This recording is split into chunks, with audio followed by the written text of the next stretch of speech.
मंगलाचरण. चिदानंद एकरूपाय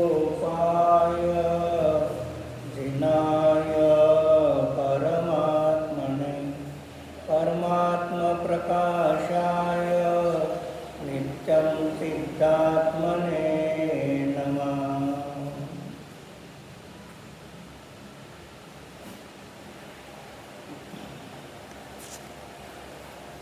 पान नंबर 75, गाथा नंबर 54. गाथा पाठ. कारण विरवू शुद्ध जीव वड्डैतिरैन जैन चरम शरीर पमाणु जीव जिणवर बोलैतेन. कर्म विरहित शुद्ध आत्म ना बळे ना घटे अंतिम शरीर प्रमाण रते दिनवर काय मतयरी. आचार्य योगेंद्र देवचे परमात्मा प्रकाश ग्रंथ. परमात्मा प्रकाश ग्रंथामध्ये आचार्य कार्य परमात्मा आणि कारण परमात्मा जे 13व्या 14व्या गुणस्थानावरती जीव आहे त्यांचं स्वरूप सांगतात. आणि आचार्य मंगलाचरणमध्ये सिद्ध भगवंताला नमस्कार करतात. पण पर्यायामध्ये सिद्ध अवस्था प्राप्त करणं हेच एक मूळ प्रयोजन आहे म्हणून सिद्धाला नमस्कार करतात. आणि त्या सिद्धाला व्यवहाराने नमस्कार करत असताना निश्चयने आपल्या कारणसिद्ध परमात्म्याला नमस्कार करतात. त्याचं ध्यान करतात, चिंतन मनन करतात. आणि सर्व स्वाध्याय करणाऱ्या जिनवाणीचं अध्ययन करणाऱ्या जीवाला तुमच्यामध्ये पण आत्ता वर्तमानमध्ये कारण परमात्मा स्वभावाने शुद्ध आहे. आणि जो कारण परमात्मा आहे तोच कार्य परमात्मा बनणार आहे. अन्य कार्य परमात्मा कुठून बाहेरून येणार नाही. पण अंतर्गातून कारण परमात्मा कार्य परमात्मा रूपाने परिणमन करत असताना बहिरंगातली साधन सामुग्री स्वयमेव त्या ठिकाणी निमित्त रूपाने प्राप्त होते. का सांगितलं? कारण स्वयं कार्यरूपाने परिणमन करीत असताना बहिरंग साधन सामुग्री तिथे नियमाने निमित्त असतंच. तुम्ही इथून घरी गेला आणि गेल्यानंतर स्वयंपाक करण्याचा तुमचा वेळ झालेला आहे, तर त्या घरामध्ये असणाऱ्या पिठांची डाळ तांदूळ जे काही भाजी आदी असतील त्यांची आज पकण्याची योग्यता त्यांची आहे. तर तुम्हाला गेल्यानंतर भाव होते, तुमचे भाव झाले. गॅस तवा आदी जे काही सगळी सामुग्री आहे ती सगळी सामुग्री काय झाली त्या ठिकाणी निमित्त झाले. जे उपादानामध्ये कार्य होत असताना निमित्ताचा निमाने सद्भाव असतो. आणि उपादानामध्ये कार्य झाल्यानंतर निमित्ताला निमित्त संज्ञा प्राप्त होते. आणि उपादानामध्ये कार्य झालं नाही तर त्या निमित्ताला निमित्त संज्ञाही प्राप्त होत नाही. जेवढ्या राहिलेल्या भाज्या तांदूळ डाळ आदी ते सगळे शिजले का नाही. जी त्या उपादानामध्ये कार्य झालं नाही तेव्हा बाकीच्या सगळ्या निमित्ताला कारणपणा येत नाही. मग तसं जीवाचा कारण परमात्माच कार्य परमात्मा रूपाने परिणमन करत असताना बहिरंगामध्ये चतुर्थ कालाचा सद्भाव निमित्त स्वयं असेल, त्या ठिकाणी वज्रषभ नाराचं सनन शरीर आपोआप प्राप्त झालेलं असेल, त्या ठिकाणी क्षायिक सम्यक दर्शनाच्या प्राप्तीसाठी केवली श्रुत केवली सगळे निमित्त आपोआप त्या ठिकाणी हजर असते। मग तसं इथे आचार्य आपणाला कार्य परमात्मा होण्याचा मार्ग, विषय, त्याचं साधन आणि कार्य परमात्मा ही अवस्था फळ आहे, त्याचं स्वरूप सांगत असताना जो आत्मा 8 कर्मांनी रहित झालेला आहे, सिद्ध अवस्थेला प्राप्त झालेला आहे, पुरुषाकार आहे, देहापेक्षा ज्या देहातून मुक्त झाला त्याच्यापेक्षा किंचित न्यून आकार आत्म्याचे प्रदेश राहतात, तिथे वाढत पण नाही आणि कमी पण होत नाही। मग त्या ठिकाणी आपण टीकार्थच्या खालचा पॅराग्राफ, यद्यपि संसार अवस्था में हानि वृद्धि का कारण शरीर नामक नामकर्म है, उसके संबंध से जीव घटता और बढ़ता है। मग शरीर नामकर्माच्या सद्भावामध्ये काय होते, तिथे आत्म्याच्या प्रदेशामध्ये हानी आणि वृद्धी होते। निमित्त कोण आहे? शरीर नामकर्माचा उदय हे निमित्त आहे आणि आत्म्यामध्ये प्रदेशत्व गुण आहे किंवा संकोच विस्तार शक्ती आहे, त्याच्याप्रमाणे काय होतात, आत्म्याचे प्रदेश कमी होतात आणि जास्त होतात। तुम्ही साडी सकाळी स्नान केला तर साडी धुतलेली आहे आणि ती साडी धुतल्यानंतर वाळण्यासाठी तुम्ही साडी टाकली आणि इथून गेल्यानंतर काही काळानंतर साडी वाळलेली आहे। मग आता तुम्ही साडी वाळू घातली, ते जे प्रदेश लांब आहेत ना, खाली 3 फूट वरती 3 फूट जे काय असेल, आणि ज्यावेळेला ती साडी तुम्ही वाळल्यानंतर काय करणार, पुढे किती फूट ती 1 फूट बाय 1 फूट, म्हणजे ती का झाली, संकोच पण झाली आणि विस्तार पण झाले। मग ती साडी विस्तार झाली, संकोच झाली, म्हणून त्याचे 5.5, 5, 6 वार कमी झाले का? नाही, पण बहिरंगाच्या निमित्तामध्ये तिथे काय झाला, संकोच विस्तार होतो।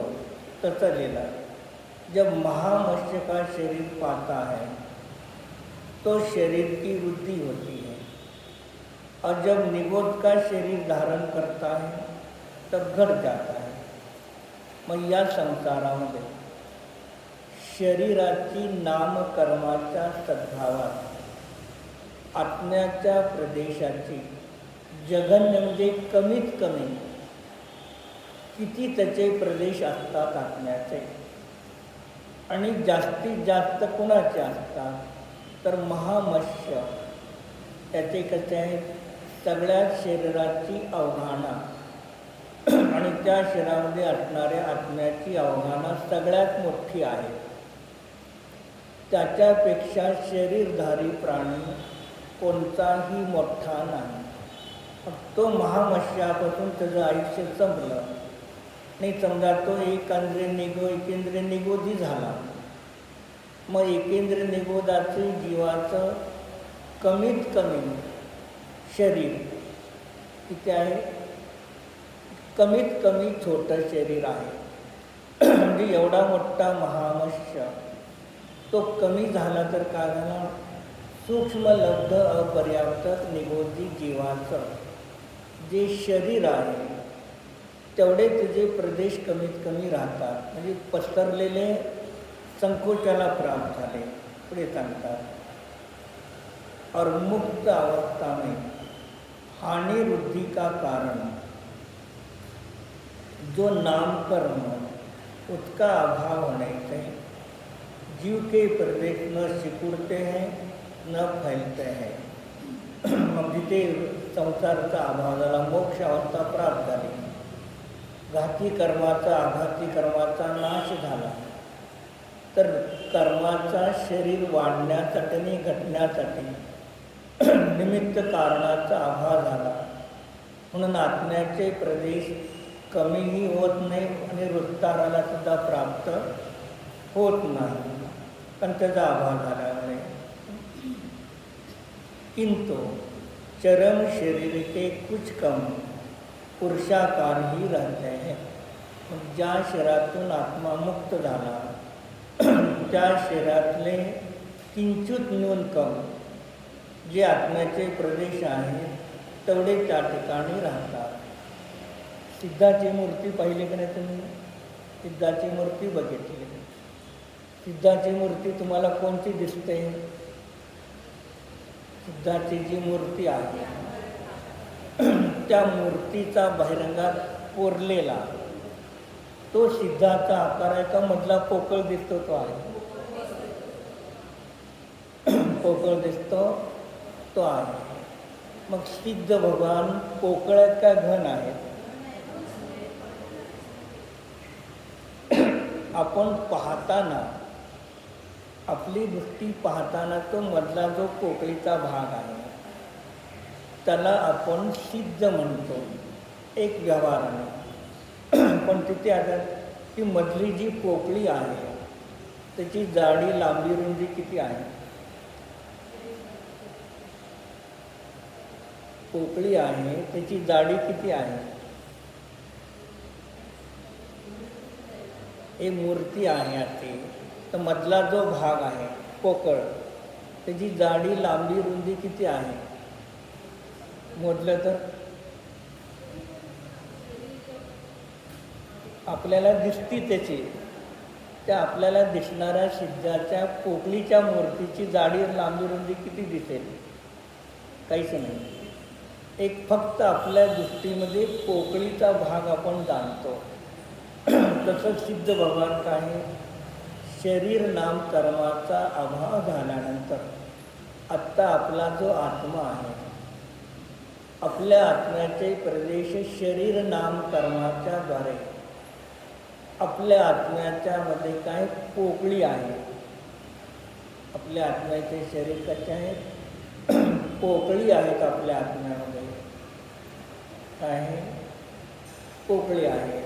मग आपल्या आत्म्यामध्ये जर आता पोकळी नसली असती खाली जागा जर नसली असती तर खाल्लेलं भोजन आत जातं नाही पोटात. मग तिथे जागा रिकामी आहे. हे दोन कानाचे मधली जागा पोकळी आहे, नाकाची आहे. मग ही पोकळी आहे का नाही? आहे. मग सिद्ध झाल्यानंतर सिद्ध भगवान पोकळीच्या आकारासारखे नाही तर सिद्ध भगवान घनाकार आहे. कसे आहे? घनाकार आहे. जे पोकळी शरीराचे पोटातला भाग जो कानाचा भाग मोकळा होता तो काय त्याला घन झाला. म्हणून सिद्ध भगवान पोकळीच्या आकारासारखे नाही. आणि ती आपल्याला जी मूर्ती दिसती ती कल्पना आहे.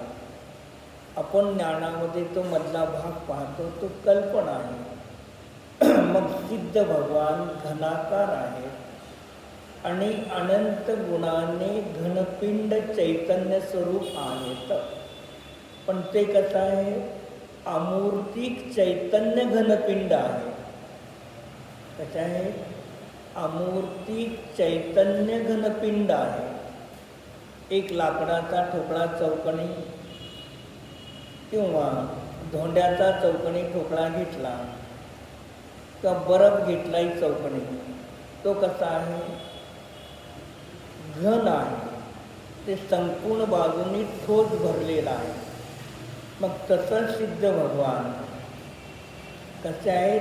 घनाकार आहेत. जे त्यांच्या आत्म्यामध्ये जी पोकळी होती ती सगळे आता काय झाली?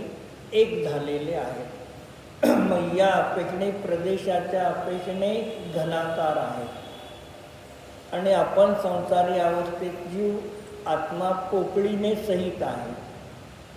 मग सिद्ध झाल्यानंतर त्या पोकळ्या सगळ्या काय आता भरून आत्म्याचे प्रदेश घनाकार होतात. मग प्रदेशाच्या अपेक्षेने पण घनाकार आहे आणि अनंत गुणाच्या अपेक्षेने पण अनंत गुणपिंड घनाकार ते सिद्ध भगवान आहेत. मग आता तिथे काय करतात, त्या मोक्षदात्याला तिथले शरीर प्रमाण आहे य निश्चय हुआ, जे संसारामध्ये असणारा जीव तोही शरीर प्रमाण आहे आणि 8 कर्माचा नाश झालेला जीव, मुक्त झालेला जीव सुद्धा त्या शरीराच्या किंचित न्यून आकाराला आत्म्याचे प्रदेश आहेत. मग हे काय झालं, निश्चित आत्मा व्यवहारण्याने देह मात्र प्रमाण आहे. आत्मा संपूर्ण लोकाकाशामध्ये पसरलेला नाही. म्हणजे अन्य मताने जे सर्वगत मानलं होतं आत्मा, ते मत त्याचं कसं चुकीचं आहे हे नयाच्या आचरणे उत्तर दिलं. पुढे त्यांना और कोई प्रश्न करता है कि जब दीपक के आवरण है तब तक तो प्रकाश नहीं हो सकता, और जब उसके रोकने वाले का अभाव हुआ तब तो प्रकाश विस्तृत होकर फैल जाता है. मग शंकाकाराने काय म्हटलं, शंका, तुम्ही सिद्ध झाल्यानंतर आत्म्याचे प्रदेश काय होतात, संकुच म्हणजे संकुच जातात, वाढत नाही, ते जेवढे आहेत तेवढेच राहतात. मग शंकाकार उदाहरण काय देतो, एक दीपक आहे आणि एक मोठाचा दीपक किंवा आहे, त्याला काय केलेलं आहे, एका छोट्या डब्यामध्ये ठेवलेला आहे. आता त्या दीपकाचा प्रकाश पुष्कळ आहे, पण तो काय झाला, डब्यामध्ये किंवा पात्रामध्ये ठेवल्यामुळे काय झाला, संकोचित झालेला आहे. मग तो त्याच्यातून जर काढला तर, डब्यातून दीपक बाहेर ठेवला तर काय होतं, प्रकाश पसरतो. मग तसं तुम्ही म्हणता संसार अवस्थेमध्ये आत्म्याचे प्रदेश शराप्रमाणे होते आणि मोक्ष झाल्यानंतर तेवढेच राहतात. मग कर्माचा अभाव झाल्यानंतर प्रदेश पसरायला पाहिजे. जसं दीपकाचा प्रकाश सगळीकडे पसरतो, तसं आत्म्याचे प्रदेशसुद्धा काय, कर्माचं आवरण झाल्यानंतर संपूर्ण लोकांमध्ये पसरले पाहिजे, अशी शंकाकाराने काय दिले, शंका मांडली किंवा उदाहरणं दिलेलं आहे. मग हे दिलेलं शंकाकाराचं उदाहरण खोटं आहे का खरं आहे? शंकाकाराने जे उदाहरण दिलेलं आहे ते खरं आहे का खोटं आहे? आपल्या अपेक्षेने, लौकिक व्यवहाराच्या अपेक्षेने पाहिलं, हे उदाहरण खरं आहे का खोटं आहे? आपल्या अपेक्षेने खरं आहे, पण सिद्धांताच्या अपेक्षेने काय आहे, उदाहरणाभास आहे, खोटं उदाहरण आहे, खरं उदाहरण नाही. म्हणजे त्याला म्हणायचा शंकाकाराला, कर्माचं आवरण असताना आत्म्याचे प्रदेश संकुचित आम्हाला मान्य आहे, पण तुम्ही ज्या वेळेला आर्यंत भगवंताचं आयुष्य 6 महिने किंवा अंतर्मूर्त आयु कर्म शेष राहतं, तेव्हा केवली भगवान केवळ समुद्घात करतात. आणि त्या केवळ समुद्घाताच्या वेळेला आत्म्याचे, आर्यंताच्या जीवाचे आत्म्याचे प्रदेश आणि कारमान आणि तैजेस शरीर, कोणतं कारमान तैजेस 2 शरीर आणि आत्म्याचे प्रदेश हे संपूर्ण लोकाकाशामध्ये पसरतात, पण परम औदारिक शरीर पसरत नाही. त्यांचं जे शरीर आहे आर्यंत भगवंताचं, ते तेवढ्याच क्षेत्रामध्ये राहतं, पण कारमान आणि तैजेस शरीर आणि आर्यंताचे आत्मप्रदेश हे तिन्ही पसरतात. फक्त आत्म्याचे प्रदेशच पसरतात असं नाही, तर 2 प्रकार, 5 शरीरापैकी 2 शरीरे पसरतात, कारमान आणि तैजेस, पण परम औदारिक शरीर पसरत नाही. मग तुमचा आत्मा केवली चढला, समुद्घाता चढला, संपूर्ण लोकांमध्ये पसरले की नाही त्यांचे प्रदेश पसरले. मग आता कर्माचा अभाव झाल्यानंतर तुम्ही म्हणता की निश्चयाने आत्मा असंख्यात प्रदेशची लोकाकाश प्रमाण आहे. मग कर्माचं आवरण नष्ट झाल्यानंतर संपूर्ण लोकाकाश प्रमाण आत्म्याचे प्रदेश पसरावे, त्याच्यासाठी तो या ठिकाणी दीपकाचा उदाहरण देतो. जी शंकाकाराची शंका बरोबर आहे की नाही, त्याच्या अपेक्षेने बरोबर आहे. पण ती शंका शंकाकाराच्या शंका त्याच्या अपेक्षेने बरोबर असली तरी आचार्य म्हणतात तुमचं उदाहरण खोटं आहे आणि तुमची ही शंकासुद्धा कशी आहे, खोटी आहे. तर समाधान सांगतात. चमत्कार समाधान तब प्रकाश भगवती प्रभाव चमत्कार जैसे यह है कि दीपक के प्रकाश का जो विस्तार है वह स्वभाव से होता है. बता सांगितलं जो दीपक आहे त्या दीपकामध्ये जेवढा प्रकाश प्राप्त होण्याची शक्ती आहे तो काय आहे, त्याचा स्वभाव आहे. त्या डब्यामध्ये ठेवलेला दीपक त्याचा जो प्रकाश पसरण्याची त्याची स्वतःची तेवढी शक्ती त्याच्यामध्ये आहे. त्या दीपका डब्याने झाकल्यामुळे कमी झाला का आणि काढल्यामुळे वाढला का नाही. म्हणजे त्या दीपकाची तेवढी प्रकाशाची शक्ती स्वयं तिथे होती आणि तो डब्यातून बाहेर काढून वाढला म्हणलं तर चालेल का, नाही. तसं नाही. पर से उत्पन्न नहीं हुआ है. की त्या दीपकाचा प्रकाश जो पसरलेला आहे तो काही पर म्हणजे ज्या पात्रामध्ये ठेवलेला आहे त्याच्यापासून तो प्रकाश काढल्यामुळे पसरलेला नाही. पीछे भाजन आदि से अथवा दूसरे आवरण से आच्छादित किया गया है. मग इथनं एकातून काढला तर दुसऱ्याच्या माध्यमातून त्याला काय केलं, परत त्या प्रकाशाला आच्छादन केलेलं आहे. पात्र भांडण द्रव्यसंग्रह दिलं आत्मदेही मात्र प्रमाणाच्याला भाजन म्हणजे पात्र, ज्या पात्रामध्ये ठेवला दीपक तेवढा तिथं प्रकाशित करतो. म्हणून तिथे काय सांगितलं, तो आवरणाला आच्छादित आहे, तळाला काढला तर विस्ताराला प्राप्त होतं, झाकला तर परत संकोचाला प्राप्त होतो. जब आवरण का अभाव होता है तब प्रकाश विस्तार हो जाता है, इसमें संदेह नहीं है. ज्या पात्रामध्ये भांड्यामध्ये तुम्ही ठेवला होता तेव्हा संकोच झाला होता आणि तो काढल्यानंतर विस्ताराला प्राप्त झाला, याच्यात शंका नाही आम्हाला. तुझं एवढं म्हणणं आम्हाला मान्य आहे. परंतु काय म्हणतो, किंतु परंतु हे किंतु सगळ्यात घातक आहे. परंतु किंतु म्हणलं की तुमचं पहिलं सगळं म्हणणं खोटं आहे त्यांना.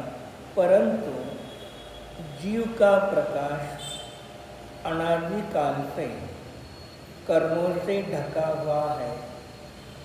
मग तसं दीपकाचा प्रकाश पात्रामध्ये ठेवल्यामुळे काय होता, संकोचित झाला होता आणि काढल्यामुळे तिथे काय झाला, पसरला. मग का पसरला, तो स्वभावच त्याचा तोडा होता. मग तसं हा आपण संसारात आपण जीव आहोत. मग याचा प्रकाश म्हणजे काय, आत्म्याचे ज्ञानशक्ती म्हणा किंवा आत्म्याचे प्रदेश जे आहे ते काय केले होते, कर्मांनी ढाकले होते. जे आपला आत्मा ज्या ज्या शरीराला प्राप्त करतो त्या आत्म्याला काय झालं, शरीराच्या द्वारे ढाकलं गेलेलं आहे. असं होतं का, आत्मा पहिले संसार अवस्थेमध्ये निश्चयनयाने त्याचे असंख्यात प्रदेश लोकाकाश प्रमाण होते. तसं व्यवहारण्याने सुद्धा असंख्यात प्रदेश लोकाकाश प्रमाण एवढे होते का, अनादिकालापासून नाही. निश्चय नयाने असंख्यात प्रदेशी लोकाकाश प्रमाण आहेत, याला कुठे बाधा नाही. पण संसारात अनादिकालापासून जीव संसाराने शरीराने सहितच आहे. जे झाकलेले त्याचे प्रदेश पहिले जास्त होते, नंतर कर्माने औरंगजेब संकोचित झाले असं नाही. म्हणजे पहिले ते काय होते, आत्म्याचे प्रदेश आवरणाने तिथे झाकलेलेच होते. पहिले कभी विस्तारूप नहीं हुआ. जे आत्म्याचे प्रदेश अनादिकालापासून व्यवहारण्याने लोकाकाश प्रमाण होते, नंतर शरीर प्राप्त झाल्यानंतर ढाकले गेले असं नाही. मेघासाठी उमास्वामी आचार्याने कोणतं सूत्र सांगितलं या संदर्भासाठी? उमास्वामी आचार्याने कोणतं सूत्र सांगितलं? अनादि संबंधेचं, म्हणजे अनादि कालापासून सर्व जीव शरीराच्या संबंधाने सहितच आहेत. जे संकोच त्यांच्या आत्म्याच्या प्रदेशाचा संकोच त्या शरीर मात्र प्रमाणच आहे. म्हणजे पहिले पसरले होते, नंतर संकोचित झाले असं आहे का? नाही. शरीर प्रमाण ही संकोचरूप और विस्ताररूप हुआ. मग ज्या ज्या गतीमध्ये जातो, जसे शरीर मिळतं तसे त्याचे प्रदेश पर्याय दृष्टीने कमी किंवा जास्त होतात. जीव के प्रदेशों का प्रकाश संकोच विस्तारो शरीर नाम कर्म से उत्पन्न हुआ है. इस कारण मग ज्या ज्या शरीर नाम कर्माच्या द्वारे लहान आणि मोठा त्या ठिकाणी होतं. या कारणाने सुखी मिट्टी के बर्तन के समान. काय उदाहरण काढल्याच्याने कुंभकाराने घट तयार केला आणि तो घट वाढल्यानंतर त्याला अग्नीमध्ये भट्टीमध्ये काय केलं, भाजून घेतलेला आहे. आता त्याच्यामध्ये काय वाढेल का? नाही. मग तिथलं पाणी जसं त्याचं समाप्त झालं, तसं आपल्या शरीरात पाण्याच्या ठिकाणी जे कर्म होते, शरीर होतं, त्याचा त्या ठिकाणी काय झाला, अभाव झाला. मग कारणाभाव ते संकोच विस्तारूप नाही होता आहे. म्हणून सिद्ध जीवाचे चार घाती आणि आघाती कर्माचा अभाव झाला, शरीर नाम कर्माचा अभाव झाला, तर आत्मा संपूर्ण ठिकाणी पसरत नाही. तेवढे त्याचे प्रदेश राहतात. जे तू दिलेलं उदाहरण कसं चुकीचं आहे. सिद्ध झाल्यानंतर आत्म्याचे प्रदेश पसरले पाहिजे. मग हेच उदाहरण कसं आहे, चुकीचं आहे. पण इथले उदाहरण दिलेलं आचरणी कुंभकाराने घटाला तयार करून त्या ठिकाणी भाजलेला आहे. आता तो घट छोटाही होत नाही, मोठाही होत नाही. मग तसं हे ते सांगितलं की तो कमी जास्त होत नाही, शरीर प्रमाण ही रहता है. की जो आत्मा ज्या शरीरातून मुक्त झाला तेवढेच आत्म्याचे प्रदेश असतात, कमी जास्त प्रदेश होत नाही. हे काय करायचं आपल्याला, मतांताच्या अपेक्षेने, नयाच्या अपेक्षेने आत्म्याचे प्रदेश मुक्त झाल्यानंतर एवढेच राहतात, कमीही होत नाही आणि जास्तही होत नाही. असं ज्ञानामध्ये संशय ठेवू नका, विपरीतता नको, अनध्यवसाय नको आणि अज्ञान नको. समीचीन ज्ञान सिद्धाबद्दल जीवाच्या प्रदेशाच्या अपेक्षेने करा. एक सांगितलं ज्ञानाच्या अपेक्षेने, श्रद्धेच्या अपेक्षेने सिद्ध भगवान सिद्ध झाल्यानंतर पूर्वीच्या शरीराच्या किंचित न्यून आत्म्याचे प्रदेश असतात, परत त्यांचे प्रदेश वाढत नाही, कमी होत नाही. हे श्रद्धेमध्ये स्वीकार करा. आणि आता मी बोलत असताना की कोणी वक्ता बोलत असताना तुम्ही जे ग्रहण करत आहात काय ज्ञानाची चर्चा नाही. ज्ञानाने ग्रहण करतो, त्याला ज्ञान म्हणतात. श्रद्धेने बसलो आपण या ठिकाणी. आपली काही श्रद्धा आहे म्हणून आपण मंदिरमध्ये बसलो.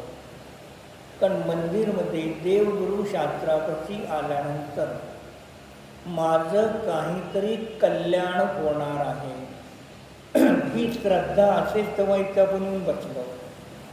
आणि ज्याची श्रद्धा आहे, नंगा भगवान नंगा क्या दे सकता है,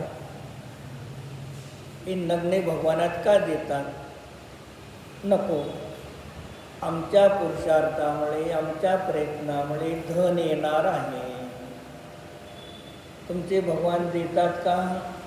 देत नाही. काय घेतात का? घेत नाही. मग आम्हाला तुमच्याकडं नको.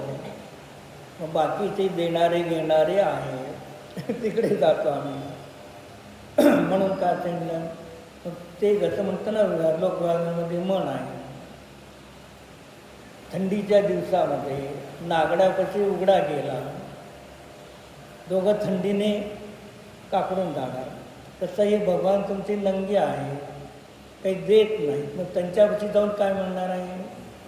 म्हणजे आम्हाला अनंत भगवान काहीही देत नाहीत. हे आपण काय केलं? श्रद्धा करून उलटी बसलो. काय सांगितलं? उलटी श्रद्धा करून बसलो. आणि ज्ञानी जीव व्यवहाराने भगवंताला म्हणतो, भगवान तुम्हीच मला सगळं काय देता. भक्तामरची सुरुवात होते. भक्तामरची सुरुवात होताना हरणाचं उदाहरण दिलं की नाही तिथे? का दिलं? श्लोक का सांगितला त्या हरणाच्या? ते हरण आपल्या बाळासाठी, आपले प्राण वाचवण्यासाठी सिंहासमोर जाते. सुरुवातीला दिले की नाही श्लोक? मग तिथे काय झालं? ते उदाहरण दिलं आचार्याने. मग तिथे काय सांगितलं? भगवान मी अल्पश्रुत ज्ञानी आहे, माझ्यापाशी किती थोडं ज्ञान आहे, पण जेव्हा मी तुमच्यासमोर उभारतो मला काय होतं?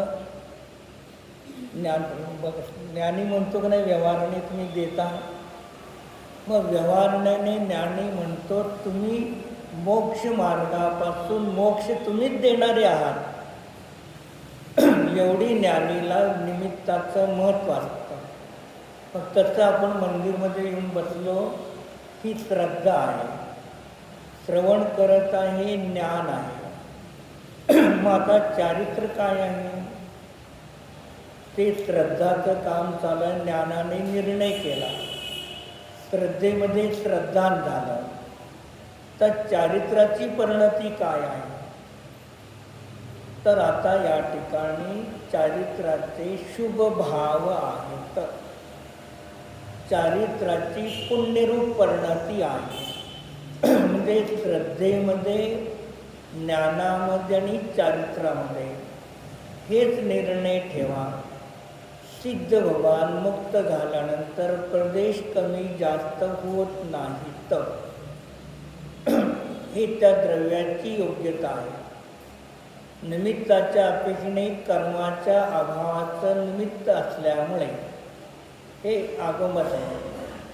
आणि त्या द्रव्याच्या क्षणिक उपादानाच्या योग्यतेमध्ये कर्माचा अभाव झाल्यानंतर शरीरापेक्षा किंचित न्यून राहणे त्या जीवाच्या प्रदेशित गुणाची त्याची योग्यता आहे, निमित्तामुळे झालेलं नाही. आणि संसार अवस्थेमध्ये सुद्धा छोट्या शरीरापासून मोठ्या शरीरापर्यंत नाम कर्मामुळे झालं नाही. काय? नामकर्मामुळे झालं नाही. दोन व्यक्ती आहेत. एक व्यक्ती काडी पैलवान आहे, एक किंग कॉंग आहे. दोन व्यक्ती समोर एकमेकाला बघतात. दोघांचे भाव काय असतात? काडी पैलवान म्हणतो मी किंग कॉंग तर दाढ असला तर नाही किंकाळून काय म्हणतो, मी जरा पातळ असलं तर बरं आहे. मग हे परिणाम कोण केले? त्या बाहेरच्या दोन निमित्ताला पाहून आपल्याच जीवाने परिणाम केले. मग आपल्याच परिणामाच्या द्वारे कर्म बांधले जातात आणि बांधल्यानंतर उद्याला आल्यानंतर तसे शरीर आपल्याला मिळाले. मग आपल्या प्रत्येकाला जे जे शरीर मिळालं, जशी जशी शरीराची रचना आहे ते सगळं आपण मागितलं होतं का नाही? मंगल मागितलं होतं ना, बिगर मागता मिळालं. कर्म कोणालाही बिगर मागता देत नाही. कर्म एवढं शहाणं आहे. तुम्ही जेव्हा भाव करता तेव्हा भाव केले की कर्म बांधले जातात आणि बांधलेल्या कर्माचा आबाधा काल संपल्यानंतर तुम्हालाच फळ देतात. मला असलं का शरीर मिळालं, तसलं का शरीर मिळालं. शरीराला दोष देऊ नका, आपल्या परिणामाला दोष द्या. पण आपण काय करतो, परिणामाला दोष देत नाही, बहिरंगातला शरीराला दोष देऊ लागलो. मग दोष ज्याच्यापाशी आहे त्याला दोष द्या ना. जो निर्दोष आहे त्याला पण दोष देत चाललो. कुठे एखादा मनुष्य चालताना त्याला मार लागलेला आहे पायाला, कुठेतरी डॉक्टरकडे जातो, डॉक्टर डोक्याला मलमपट्टी करतो. तर डॉक्टरला काय म्हणणार आपण, हुशार का मूर्ख? मूर्ख. तसं आपण पण बाहेरच्या अनेक नियाला पाहतो, कुठे कुठे फिरायला जातो, यात्रेला, जे काय असेल ते. मग तिथे तुम्हाला अनेक प्रकारचे आकार दिसतात नाही, डोंगराचे आकार, अमुकचे आकार, तमुकचे आकार. पाहून काय करता, किती छान आहे आकार. भाव तुम्ही केले, कर्म कुणाला बांधलं, आणि उद्या आल्यानंतर तुम्हाला काय मिळणार आहे? दुसऱ्याला दोष देऊ नका. म्हणजे अशरीरी मी आत्मा, अमूर्ती अशरीरी आत्म्याचं ध्यान, श्रद्धान, अनुचरण केलं नाही आणि बहिरंगातल्या पुद्गलाच्या विषयाला पाहून राग द्वेष करत आलं. उन्हाळा आपल्या वर्षी उन्हाळा कमी होता का जास्त होता? सूर्यकांत, उन्हाळा कमी होता का जास्त होता? भरपूर होता. आणि पण आहेच. आणि एक महिना चालणार जूनपर्यंत. कारण अनेक जूनपर्यंत उन्हाळा का चालेल? पाऊस का येणार नाही? पाऊस आला नाही, पण उन्हाळा राहणार. कारण काय? पाऊस न येण्याचं आणि ऊन जास्त राहण्याचं कारण काय आहे? तुमच्या पापकर्माचा उदय लक्षात ठेवा. मूळ कारण कुठं आहे? आपलं पापकर्म. आपल्या पापकर्माच्या उद्यावरती आकाश आणि जमीनमध्ये कार्य चालत असतं. तुमचं पुण्य असेल तर पाणी बराबर येणार आणि या जमिनीत फसल आपोआप येणार आहे. जे पाण्याचा आणि जमिनीचा दोष नाही, दोष आपल्या परिणामाचा आहे. काय? परिणामाचा दोष आहे.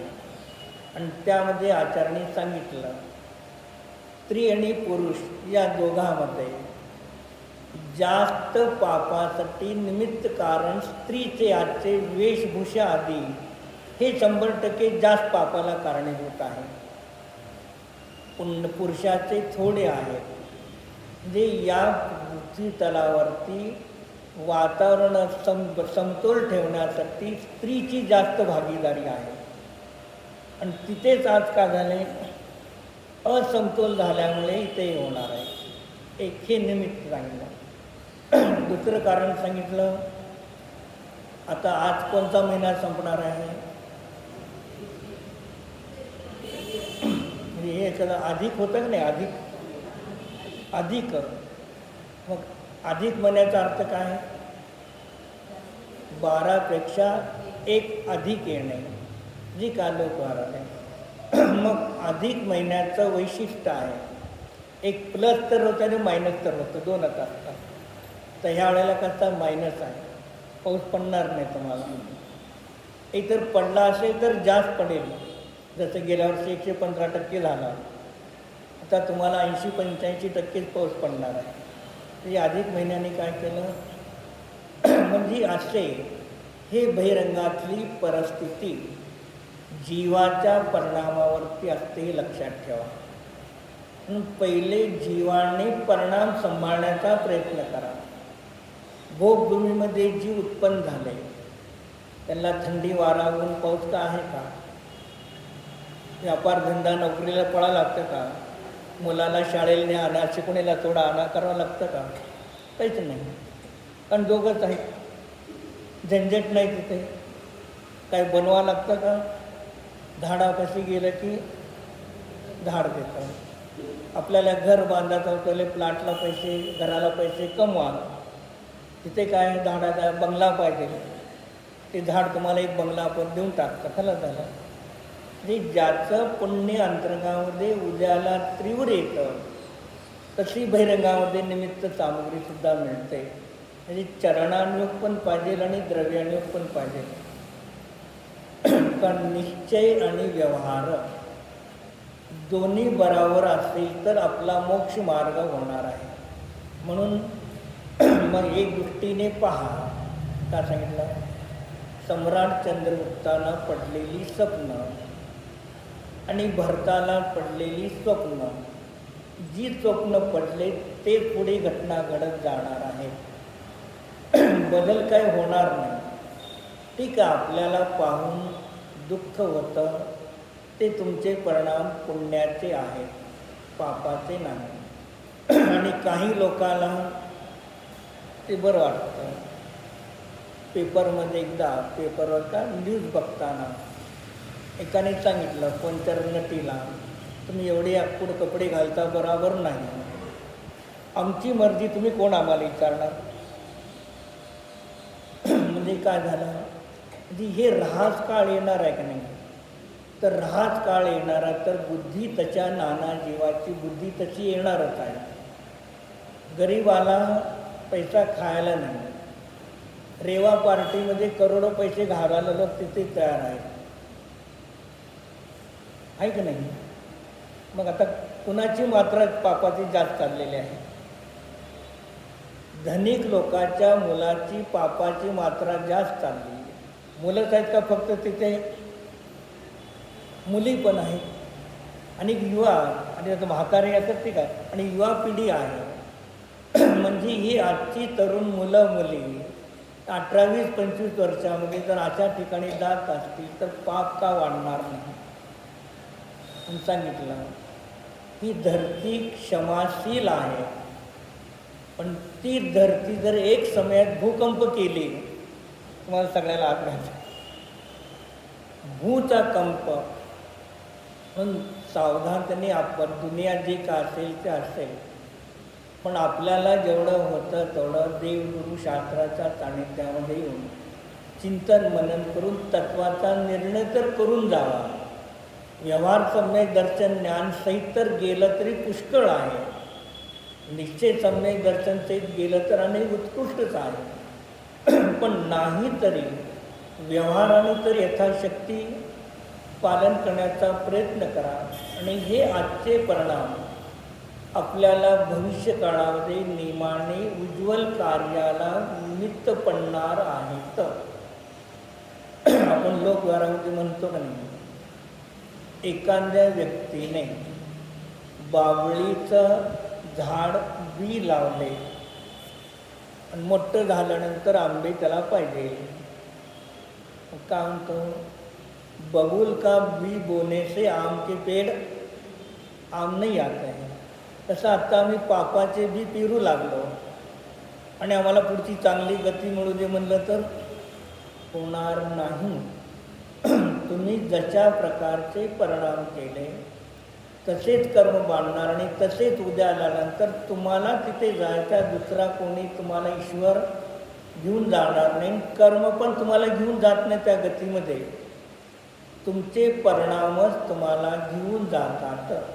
म्हणून तिथे आचार्यांनी सांगितलं, मुक्त झालेला जीव परत संकोच विस्तार होत नाही, तर निमित्त कर्माच्या अभावाचा असल्यामुळे पुढे सांगितलं दुसरं, जैसे जब तक मिट्टी का बर्तन जल से गीला रहता है तब तक जल के संबंध से वह घट बढ़ जाता है, और जल का अभाव हुआ तब बर्तन सूख जाने से घटता बढ़ता नहीं है, जैसा का तैसा रहता है.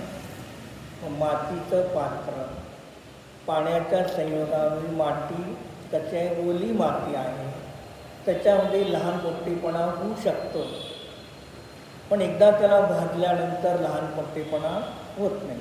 हे उदाहरण दिलं. उसी प्रकार इस जीव के जब तक नामकरण का संबंध है तब तक संसार अवस्था में शरीर की हानि वृद्धि होती है. उसकी हानि वृद्धि से प्रदेश सिकुड़ते और फैलते हैं.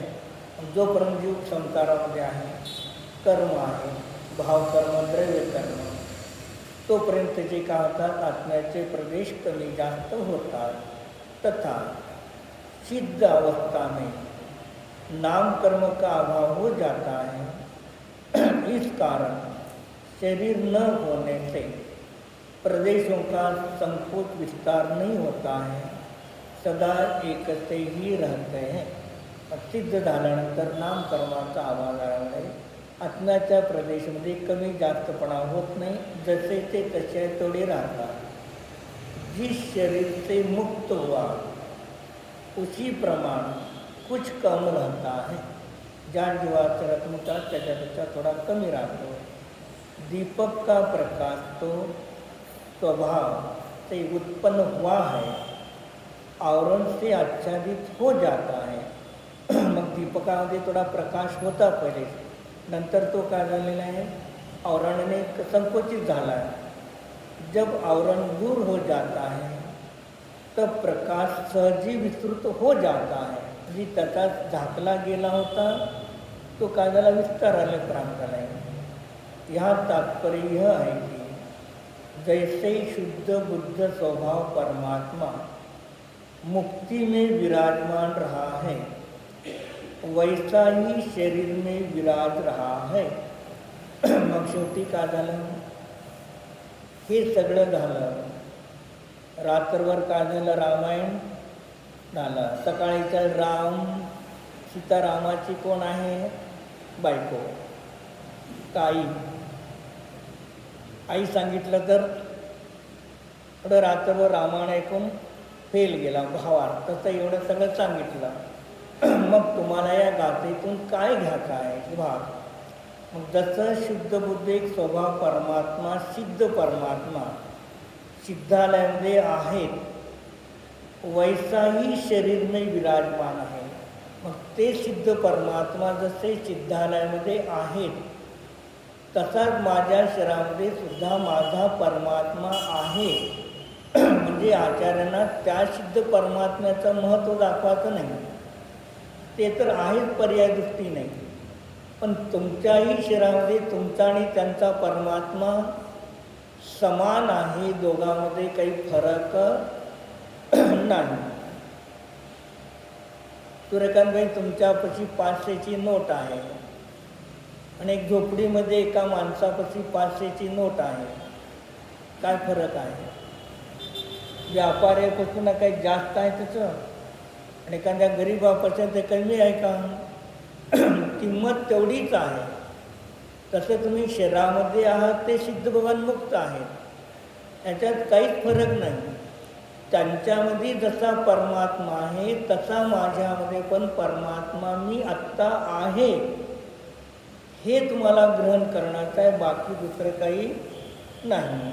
जब राग का अभाव होता है उस काल में यह परमात्मा के समान है, यही उपादेय है। म्हणून का सांगितलं, जेव्हा रागाचा अभाव होतो त्यावेळेला हा आत्माच परमात्म्यासारखा आहे. तिथं भजन आहेत ना दोन, एक भजन काढलं काय तर तिथं आहे का,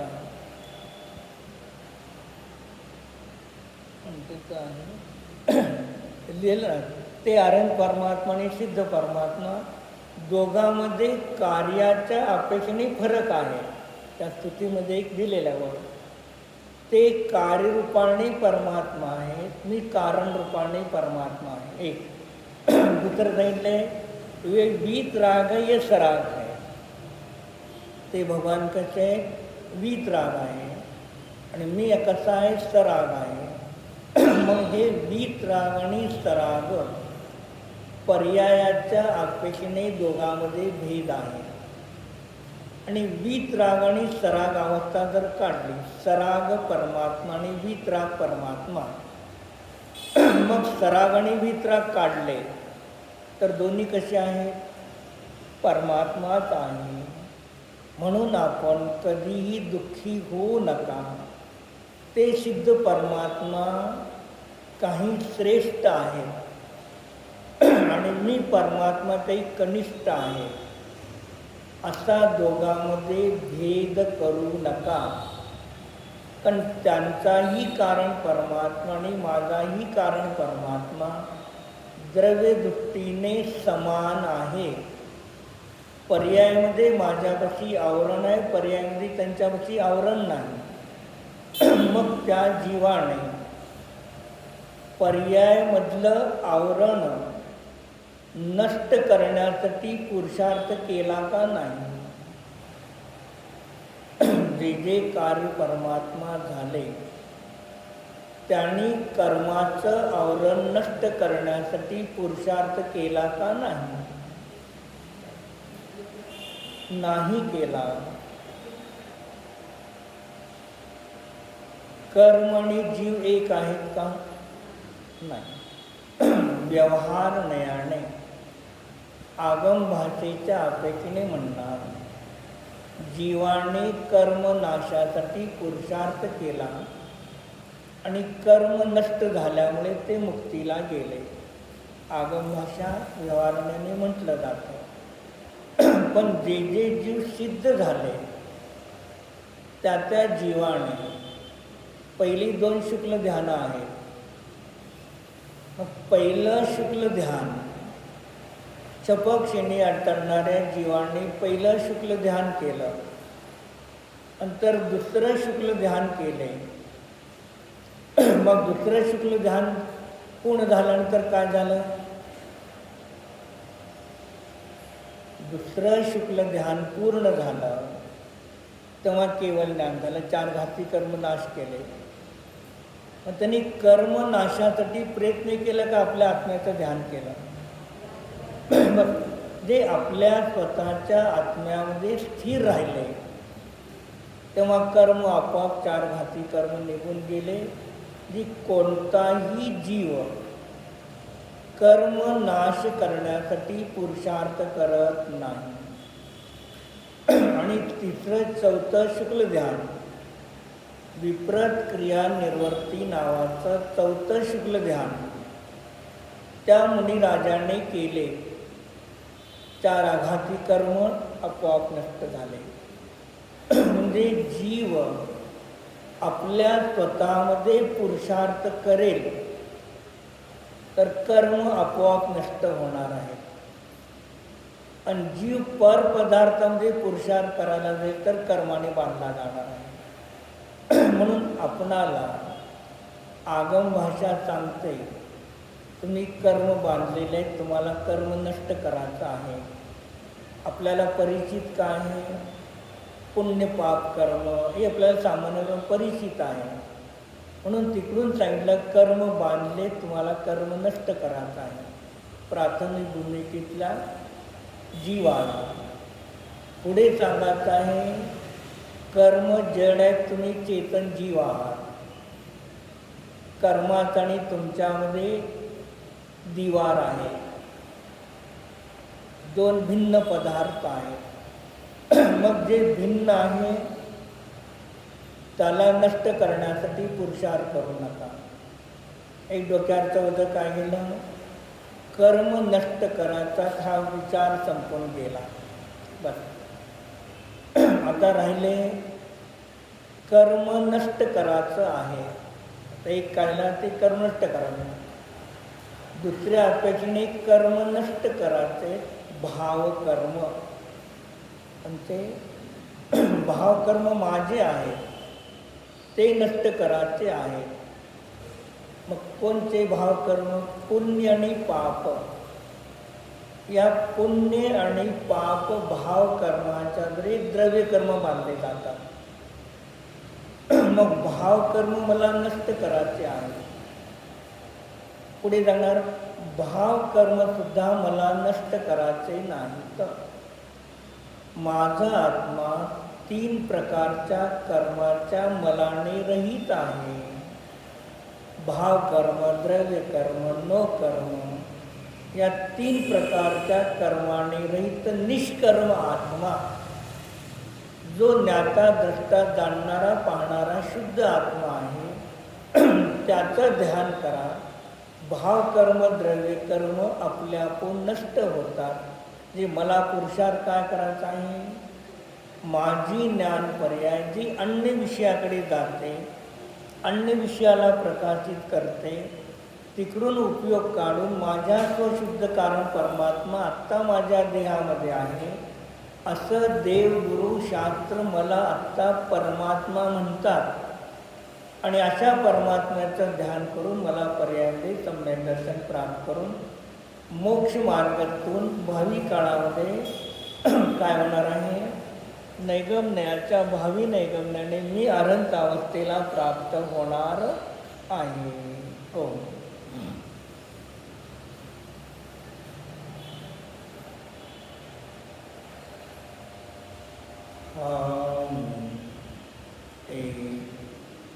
स्वयं सिद्ध चैतन्य ज्ञान मात्र अमूर्ति नियत शुद्ध असंख्यात प्रदेशी शुद्ध आत्मा आहे.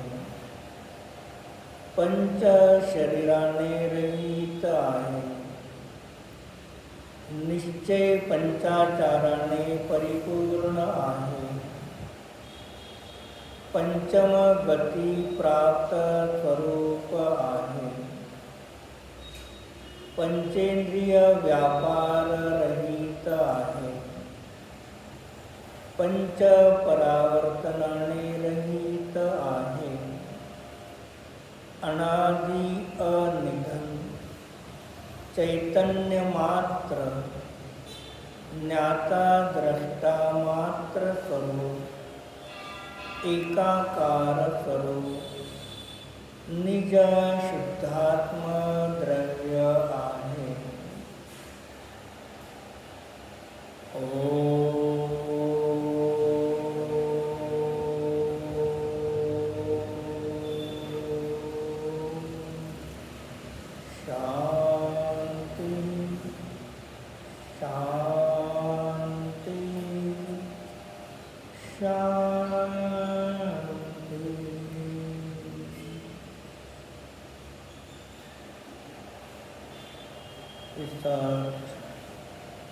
नमो अरिहन्ताण नमो सिद्धाणं नमो आर्याण नमो गच्छायाण नमो लोहे सवताण नमो अरिहन्ताण नमो सिद्धाणं नमो आर्याण नमो गच्छायाण नमो लोहे सवताण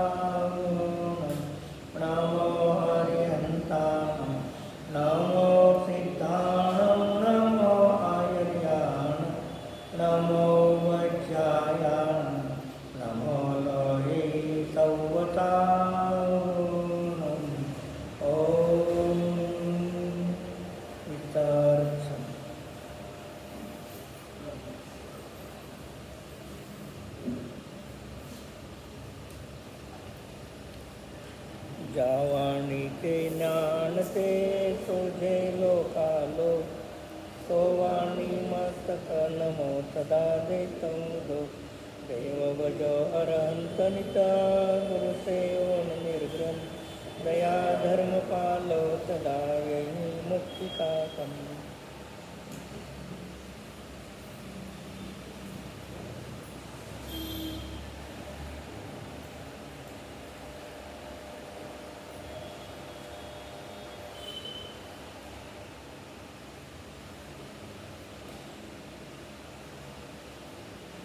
सिद्धांत शास्त्र की जय, जिनवाणी माता की जय, 2400 भगवान की जय, अनंतानंत सिद्ध परमेटी भगवान की जय, आचार्य श्री योगेंद्र देव विरचित परमात्मा प्रकाश ग्रंथ की जय, आचार्य श्री शांति सागर महाराज परम पूज्य मने श्री वीर सागर महाराज की जय, 3 करोड़ मुनिराज की जय, अभिनाथ भगवान की जय, शुद्धात्मा तत्व की जय. नमस्ते.